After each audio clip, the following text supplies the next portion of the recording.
invitation. It's a real pleasure for me to be here and share with you this wonderful conference. I will talk about subtle signs of breast cancer, mainly in screening mammography, where we have no clues other than imaging. As we heard this morning, the aim of screening is to detect a disease prior to the development of signs or symptoms in order to improve prognosis. And for breast cancer, mammography remains the best method, although it is not perfect, as we can miss up to 30% of the cancer. And this can be due to patient factors, technical factors, lesion characteristic, or us, the radiologist. It is easier to miss a cancer in a dense breast than in a fatty one. And to be able to read a mammography correctly, we need the technique to be appropriate. On this right MLO view, we want to be able to see the calcifications that we can clearly see in this mammography technically correct.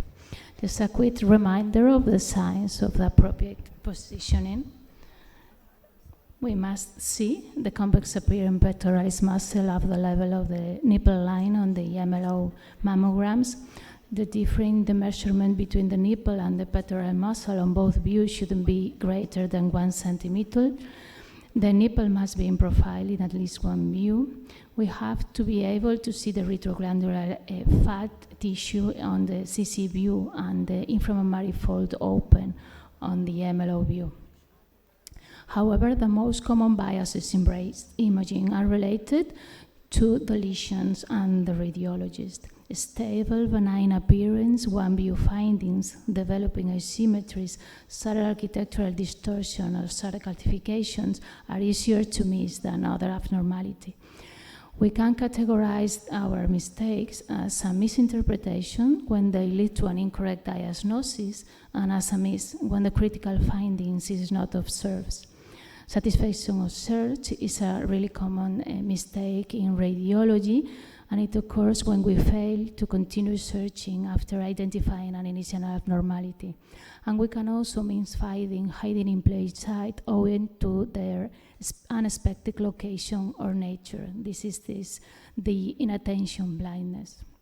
So I'm going to show you some cases that correspond to breast cancer detected at the population-based screening program in Galicia, where I work, where discordant results between individual readers, or some interval cancer diagnosed in our breast unit that were missed by mammogram screening.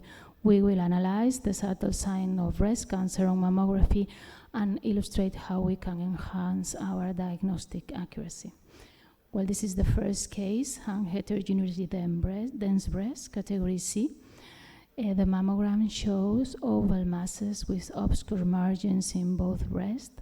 Multiple bilateral benign appearing masses can be considered benign findings, moreover, if they were there on the previous examination. So this mammogram was read as a BIRAS-2 at the screening program.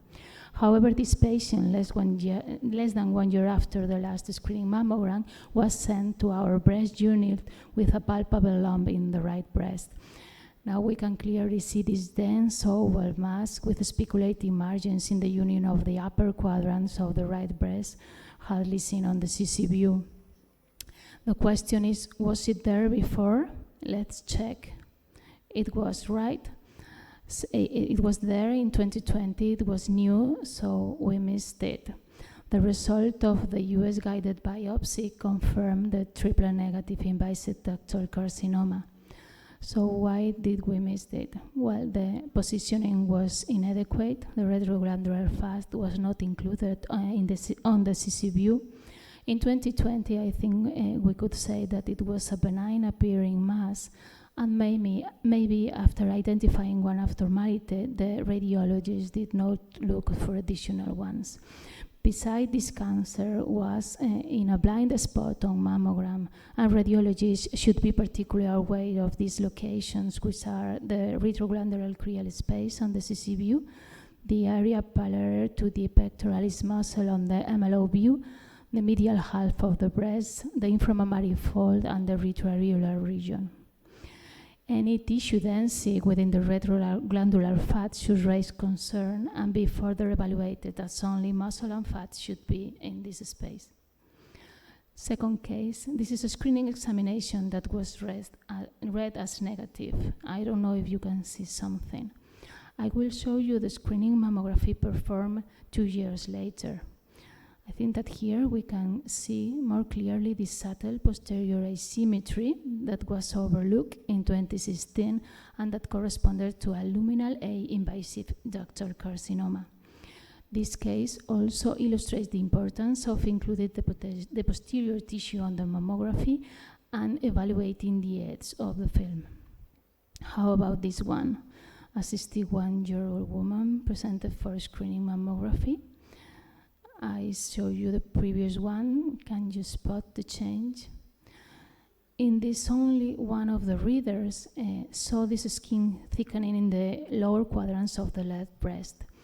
The patient was sent for further evaluation, and on the ultrasound, we only saw metastatic axillary lymph nodes. So we scheduled the patient for an MRI and demonstrated this not much enhancing lesion in the left breast that was a luminal B HER2 positive grade 2 invasive ductal carcinoma. So maybe the second reader in this case considered the skin thickening a benign finding, or maybe he or she didn't see it. But we know that we have to look for findings outside the fibroglandular tissue, and that superficial or located advanced breast cancer can extend to the breast screen, and this can be the only clue to make a correct diagnosis. How about this case? This is a 60-year-old woman with a mutation and history of breast cancer in her right breast that came to our breast unit for annual mammography. I showed you the examination of the right breast performed in 2020 and 2021. We can see two small masses with non-circumscribed margin in the inner quadrant of the breast, and they seem to be similar in both examinations. So by REST2, let's see what happens if we compare with previous mammogram. Now the change is clearly visible. It is not a virus too, right? Actually, it was a cancer, and we can see it also on the MRI images. So radiology should not rely only on the findings of the most recent mammogram. Examination obtained at least 5 years previously should be reviewed if available. And we have to know that tamoxifen may slow or arrest tumor growth. This is the screening mammography of a 65-year-old woman that was read as negative at the screening program. I don't know if we can see any change if I show you the previous one. Well, I can see this new asymmetry in the upper outer quadrant of the left breast. It is clearly seen on the CC view, but not so clearly seen on the mediolateral oblique view.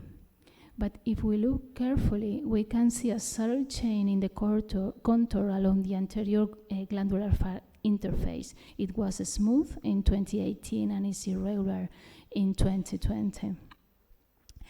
As I said, the mammogram was read as negative, and 1 year later, the patient was referred to our breast unit due to a palpable lump.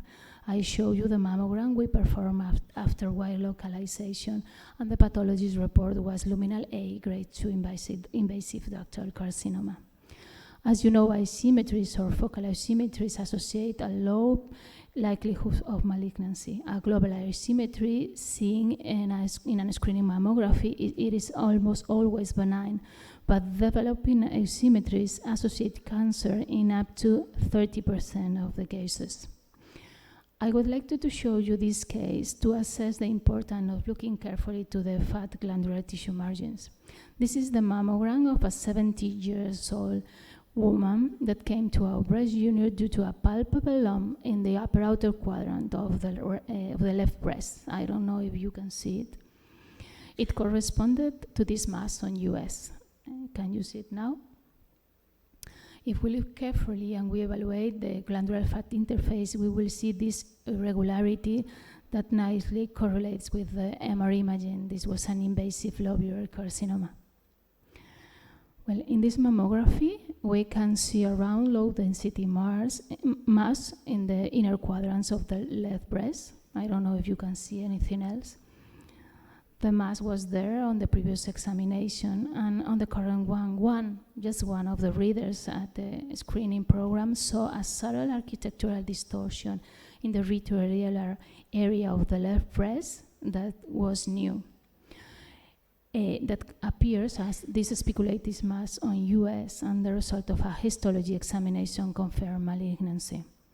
So in this case, maybe one of the radiologists centered the attention on the benign mass, and this was a difficult cancer to see because it appears as a subtle architectural distortion, and it is located in one of the blind spots on mammography. This case shows an architectural distortion diagnosed only by one reader. It was in the left breast. I don't know if you can see it.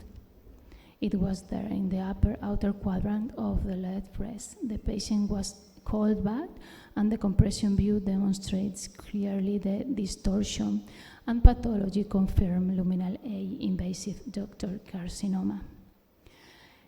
On this mammogram of a 55-year-old woman, just one of the readers saw this heterogeneous calcification located in the retroareolar region of the left breast, seen on the MLO view and on the CC view.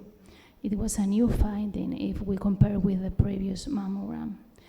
The results of the pathology examination confirmed DCIS, and that appeared as this non-mass enhancement on MRI. So another difficult case, subtle calcification in a blind spot on the mammogram. And this is my last case, a 61-year-old woman with a palpable lump in the unero-sternal quadrants of the right breast that came to our breast unit. The mammogram demonstrated a group of heterogeneous calcifications. And the question was, were they the calcification there in the screening mammogram performed 1 year ago? We compared with several prior mammograms, and we confirmed that the calcification were there. The truth is that the finding looks suspicious, and based only in one examination, I could biopsy it. But the calcification have been there for at least 7 years and without significant changes. So what I thought is that maybe the calcification did not correspond with the palpable lump, but they did. It was the same thing. And pathological diagnosis was invasive ductal carcinoma luminal B HER2 negative. But I wonder that the prognosis of this patient is the same despite this late diagnosis, and maybe our mistakes are not always bad. So just to conclude, look for subtle mammographic signs of breast cancer. Evaluate the technique and positioning. Use a standard search pattern looking carefully at the blind spot. Compare current mammograms to prior examinations, better if obtained at least 5 years previously. Be aware of findings outside the fibroglandular tissue, stable lesion, one-view findings, developing asymmetry, architectural distortion, or microcalcification, and keep looking after identifying an initial abnormality. Thank you very much. Thank you, doctor, very much for these nice, challenging cases.